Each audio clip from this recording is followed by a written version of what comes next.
Well, the derecho that hit Springfield head on, bringing what some have characterized as a hurricane on land, wreaking havoc on the electric grid, causing power outages across the city. At one point, it was 40,000 plus individuals out of power. They've got that down now to like a dozen or so, and it's been well over a week and a lot of damage done. City Water, Light, and Power saying that the damage assessment is around $20 million. That's just for City Water, Light, and Power. But what about all of the damage done to businesses? Well, the Greater Springfield Chamber of Commerce CEO and President Mike Murphy, he joins us now to discuss what businesses need to do about this to try to get some assistance from that derecho that hit Springfield. Mike, thanks for taking time with us this morning. So what should businesses be doing about this? Well, first of all, thanks for having me on, Greg. Yesterday, I was in a meeting with the city, the county, and the state IEMA, and it was made clear that if businesses receive any federal assistance, which we're not sure of yet, we feel like there's a good chance we will qualify for some federal assistance. It's going to be important that these businesses have good documentation. So any businesses who had to throw out product or, had loss of sales or expenses like, they paid their workers when they were closed, they need to make sure they document that. You're not going to be able to say, hey, yeah, I lost 100,000 or I lost 10,000 or whatever. They're going to want documentation and what it is. And so while it's fresh on everyone's mind, I hope that they take the time to fill out a simple spreadsheet on what they had to throw out and all their losses of business because of this horrific event. Something that I don't really recall being out of power this long. It never happened in my business lifetime, and I'm sure it happened in my lifetime.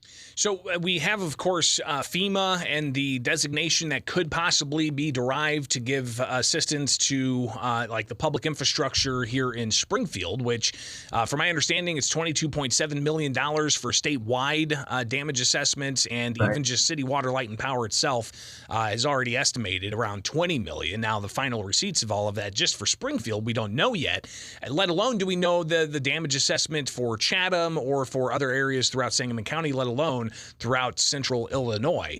But that's just one area. The business aspect of this, where is that going to come from? It's not going to come from FEMA, right?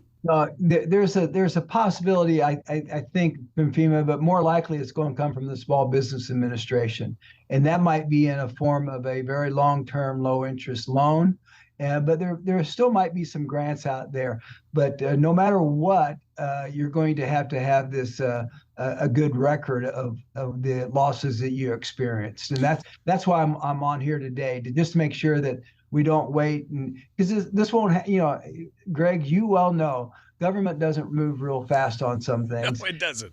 And so this could be a couple more weeks before we find out what we qualify for. And I don't want businesses to be thinking, well, that was a month and a half ago.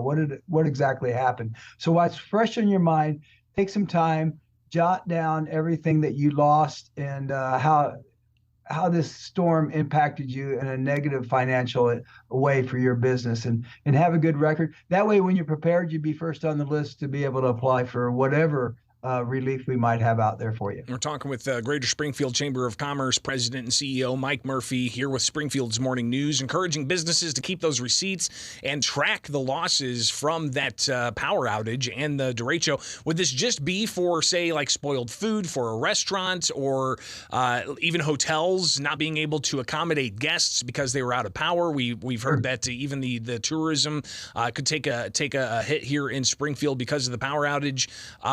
So if you could just kind of go through again some of the things that people and businesses should be tracking and what kinds of, receipts should they be keeping, right? Yeah, in regards to spoilage of food and stuff you threw out, and you can have a recent invoice that you show how much, harken back to my days at Charlie Parker's. If I had to throw out 10 cases of eggs, I would show what the eggs cost was, and four cases of bacon, that equates to this much, and along those lines. And then also loss of sales, like you mentioned, the hotels. I mean, it came at a devastating time. We're in the midst of having one of our best summers for hotel stays in Springfield, and this comes along. I feel so bad for these properties. They struggled during COVID. They were having a good summer, and then this kicks them in the teeth. And so we want to make sure that they have every opportunity to get some help that they deserve. Springfield Mayor Misty Buscher yesterday during their news conference talked about how a lot of residents just simply were not prepared. She equated it to, in a hurricane area, people have gone through it before and they know to have water and spare food on hand to be able to, take the impact of possible long-term power outages. But in Springfield, we didn't necessarily have that warning, nor did we know we would be hit with something as devastating as a derecho, which caused widespread power outages. She encouraged, residents to start prepare for these types of things. What kinds of preparation should businesses do to prepare for these types of things? Well, you should always have an emergency plan in place for the very common things. Where are you going to go? Where are you going to move your customers during a situation like this? To be prepared. But in regards to, it's hard to plan for something that comes along, so rare, but, we talk about generators for the home. I'm fortunate when we built our house 7 years ago, we made sure a whole house generator was there. So our subdivision was out of power for a couple of days, but it didn't cause us any hardship at all. But that's tough for businesses because some businesses are at the scale where generators just not feasible. You might want to consider a generator to keep your coolers running and stuff like that. But as far as staying in operation, that might be cost prohibitive.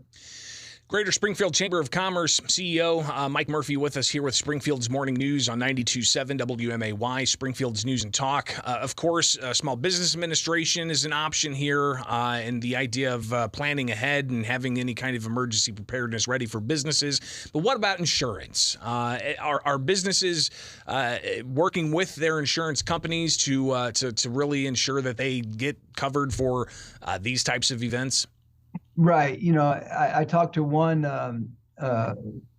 hotel operator, and their wind and hail damage has a $500,000 deductible. So that's not cheap. No. So but in their defense, when you think about wind damage, you're talking, you want to protect for the worst. Like I say, I keep harking back to this. I can't remember, this happened June 29th, and here we are July 11th. And Doug Brown mentioned he thinks everyone will be up and running today. Hopefully that's already happened. But to go 13 days or so without power is unheard of. Like I say, can you remember a time when we went 13 days, Greg, and for a business in Springfield? No, and it's something that I don't think anybody has even thought about being a possibility. But a lot of them are dealing with that a week plus, if not more, especially with some of the businesses that are still without power, according to City Water, Light, and Power. And you got to realize these businesses, if they get power today, that doesn't mean they open today. Right. But it's going to take them some time to get restocked. This is going to take them, some of these hotels, it's going to take them, I would imagine a day or so just to check all their systems to make sure that they're all up and running. And, power surges can do amazing things to, air conditioners or, refrigeration and freezing, telephone lines. I mean, all kinds of things has to be checked. So it's going to take a while, let alone getting all your staffing back to get everything up and running.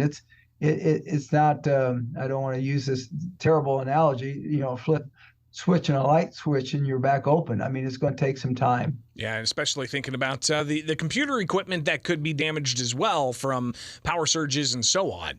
Mike, if people need to get more information, if businesses out there just don't know what to do, and they don't know what records they have to keep in order to possibly access any potential SBA long-term low-interest loans, how can they get a hold of the Greater Springfield Chamber of Commerce? Give me a call at 217-525. Mike, if you could repeat that, it dropped out a little bit. Okay, 217 525-1173. My extension is 205. Or drop me an email at mmurphy@gscc.org. And if I don't have the answer, which is a good chance I won't, the good thing of it is I know some people who do have the answers. Okay. There you go. Mike Murphy, Greater Springfield Chamber of Commerce. Greatly appreciate you taking the time today, and let's get those businesses back open. Yeah, and Greg, before I sign off, I just want to thank you. You know, it shows how important radio stations like you and are during a crisis like this, because you've done a great job communicating to the community, letting them know what's going on and what they need to do. And I, for one, appreciate it. Well, I appreciate that, and we'll definitely connect again in the near future. Mike Murphy, Greater Springfield Chamber of Commerce. Let's get your phone number out one last time here so businesses can contact you if they got further questions.